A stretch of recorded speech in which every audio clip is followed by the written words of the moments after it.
to week 3 of Mindfulness Moment with me, Sydney.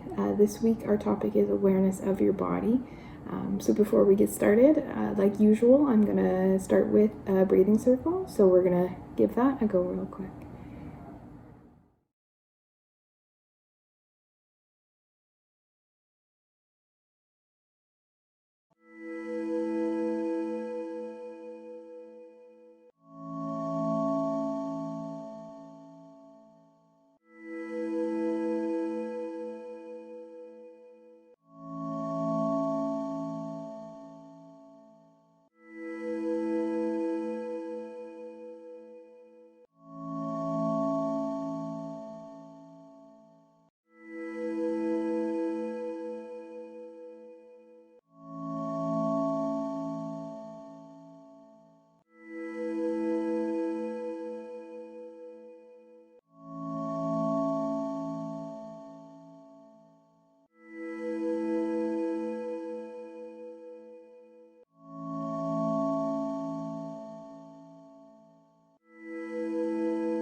Alright, so before we get started, I'm just going to quickly talk about why it's important to be aware of our body and how that relates to mindfulness. So like I said in my first video, and then in last week's video, a big part of being mindful is being present and in the current moment. So that means we can't just be aware of what's going on in the world around us, but we need to be aware of how our body is feeling too. So this week's activity is going to help us learn how to be aware of how our body is feeling. And like everything in mindfulness, it is a skill that you need to practice.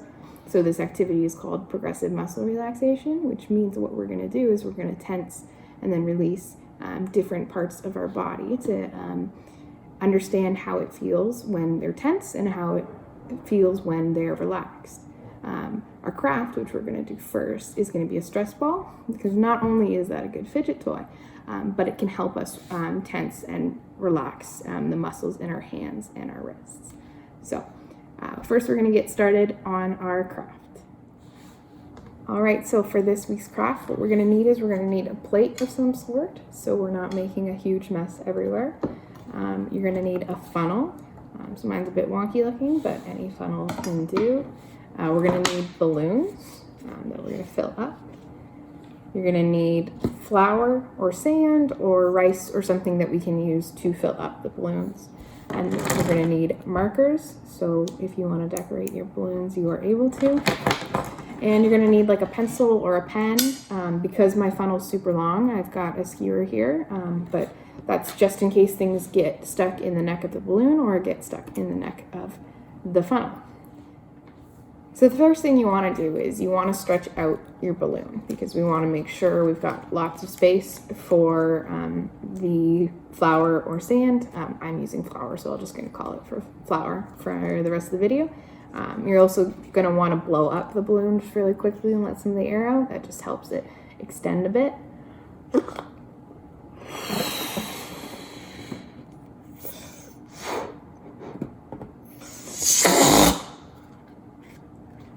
And then what you're going to do is you're going to grab your plate and you're going to grab your funnel and you're going to stick your funnel into the opening of your balloon. And then super easy, you're just going to slowly pour the flour or your sand into the funnel.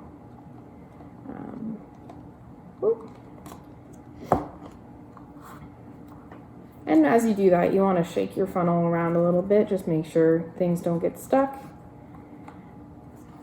And then keep pouring. see all this flour I'm getting everywhere? That is why we're using a plate. So there is some flour stuck in my funnel, which means I'm just going to take my skewer, or if you have a smaller funnel, a pen or a pencil is going to work, and I'm just going to sort of try and loosen stuff up so it falls into my balloon.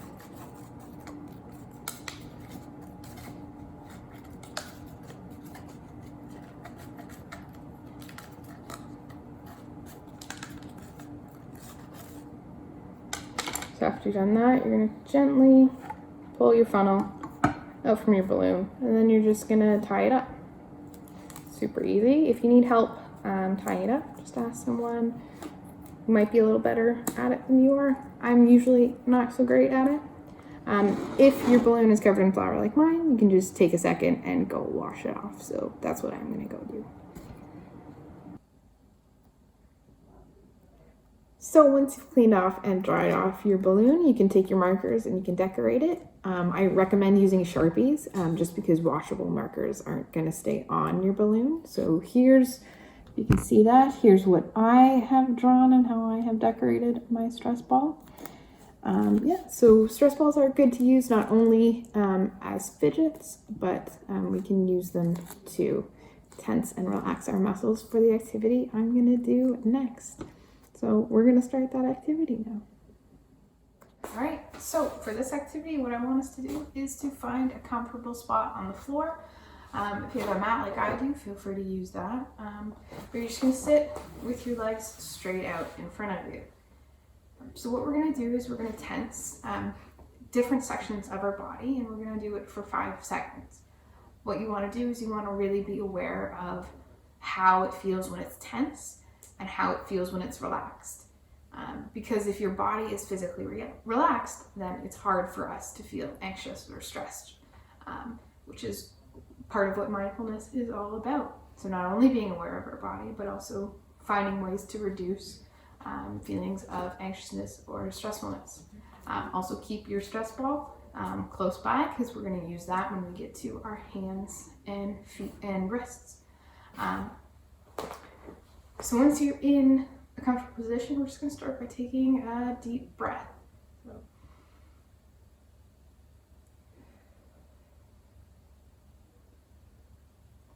And then we're going to take our feet and our toes, and we're going to curl them up like we're squishing mud between our feet. We're just going to hold that. And then you're just going to slowly relax. Really pay attention to how it feels to relax our toes and our feet.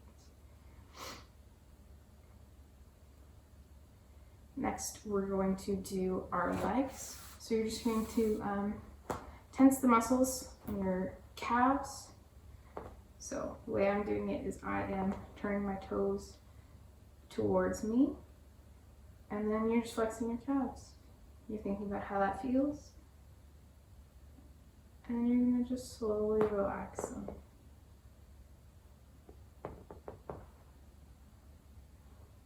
There you go. So once we do our calves, we're going to do the top part of our legs. So you're going to flex your thighs, and you're just going to hold that for 5 seconds.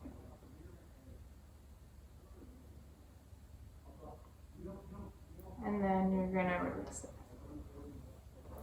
After your thighs, we're going to do our stomach. So imagine someone is trying to step on your stomach and you need to harden it. So take a deep breath in and then hold it and flex. And you're just going to hold that for 5 seconds.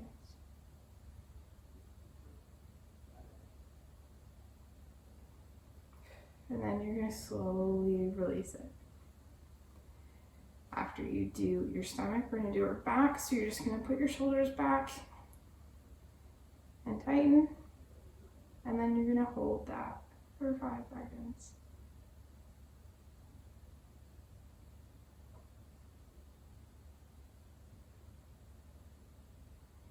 And then relax. After you do that, we're going to do our hands. So now you can take your stress ball and you're going to squeeze it just like you're trying to get the juice out of a lemon or something. You're going to squeeze that as tight as you can and hold. And then just slowly let go of it. Now you're going to do the other hand. So again, squeeze as hard as you can.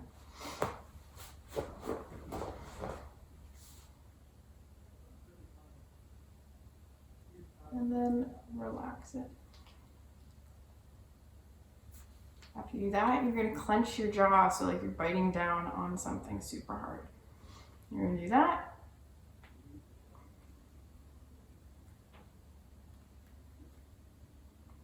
And slowly release. To do that, you're going to make a frowning face and you're going to tighten up your face as much as you can.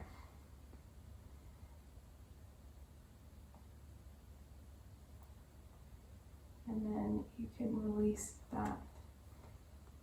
So that is what progressive muscle relaxation looks like. You can do each part for longer if you want to, or if you think there's different body parts that I've missed that you'd like to try, you can try flexing that and relaxing that as well. But yeah, there's our activity. So that's a good activity to use because not only does it allow us to understand how our body feels when it's tense versus when it's relaxed and helps us be aware of our body, but it's also hard, like I said, it's also hard for us to feel stressed or anxious when physically our body is relaxed. And by going through each different muscle group and relaxing it, we know our body is in a relaxed state. The stress balls are good as well because you can use them to fidget, but also if you're in a scenario where you can't necessarily do a full body relaxation, you can just do it with your hands. And even that is good and that is helpful. But like all things involved in mindfulness, this is something you need to practice. And the more you practice, the better you'll get at it and the easier it becomes to do and easier it becomes for you to quickly relax your body and to understand the way your body feels in certain scenarios. So this week's video was a bit of a quicker one, but like always, we'll be posting links. So if you'd like to continue to do different things that'll help you be aware of your body and how it's feeling, you can follow that link and do that activity as well. But yeah, I hope you enjoyed watching this video. I hope you enjoyed our activities. And I hope you watch the next one. Thank you for watching.